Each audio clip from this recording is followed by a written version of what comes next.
Call it the GOP anti-Obamacare split, to defund or to delay. This week, a group of 34 conservative activists, including Grover Norquist, sent a letter urging congressional Republicans to pursue a one-year delay of all Obamacare provisions, and that includes tax hikes. But there's also a movement by some other conservatives to try to defund the entire health care law.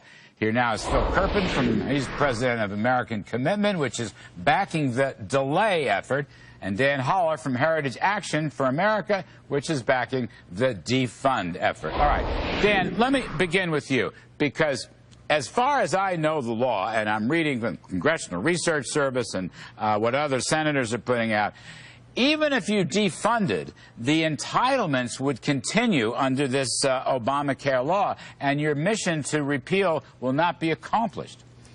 No, you have it a little bit wrong there, Larry. Nobody's talking about just simply defunding the discretionary spending.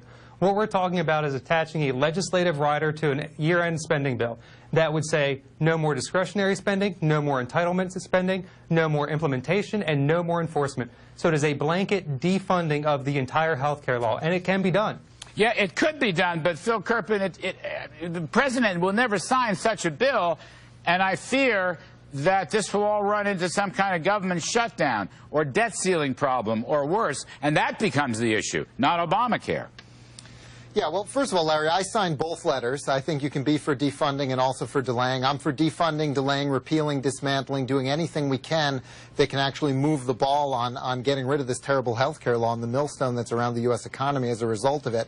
But I think that the delay option gives us the upper hand in a way that just a blanket demand for defund period and nothing else doesn't, and that's that we have really strong public opinion on our side on a lot of these central provisions not taking effect next year, especially the individual mandate. When you talk about the employer mandate being delayed by the president, there are now only 12% of Americans who think the individual mandate should take effect next year when the employer mandate has been delayed. So if we focus on delaying things like the mandate, the subsidies, because there's no verification system to prevent fraud, I think we can really get the upper hand and put a lot more pressure on the president than if we just have a blanket demand on defunding. And Dan Holler, I mean, I think delaying the individual mandate might actually pass the Senate. And I think you'd have less aggravation in terms of shutdowns and all those threats, but you'd have so much of a political coalition. Why not do it? I mean, I'm for repeal the whole thing, but why not tactically go for shutting down the individual mandate? Well, look, Larry, on October 1st, people start signing up for the Obamacare exchanges. On January 1, money starts flying out the door. And the question we have to ask ourselves, is a simple delay of the individual mandate going to solve any of those problems? No. So even if you do delay the individual mandate, even if President Obama does sign it, we're still going to be faced with a crushing new wave of entitlements on January 1st, which is why we have to approach the whole law and defund the entire thing. But well, I think we have a very strong argument on the delay front for delaying the subsidies as well. The fraud protection data security system isn't even going to be tested until the day before open enrollment. We've got the California Insurance Commissioner warning that the navigators hired by the government may themselves commit identity theft and fraud.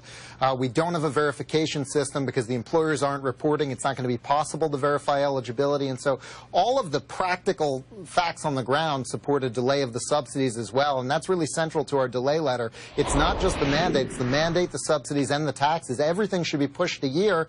And I think the rationale we've got for that, which is going to resonate with the public, is these guys had 4 years to do it, and it's just not ready. I mean, Phil, the only way to actually delay the law is to deny funding, because if you simply delay the enactment date, you're still going to have the bureaucrats working overtime to try to get it right. So come 2015, they're going to roll out Obamacare Part 2.0 and say, look, we finally got everything working right. Aren't you glad you gave us that year delay? You need to stop the bureaucrats from actually working on Obamacare. Well, we've got some elections between now and then, and of course we're going to have to take this before the American people. And I actually think this is where all of us, Larry and Dan, we need to unify.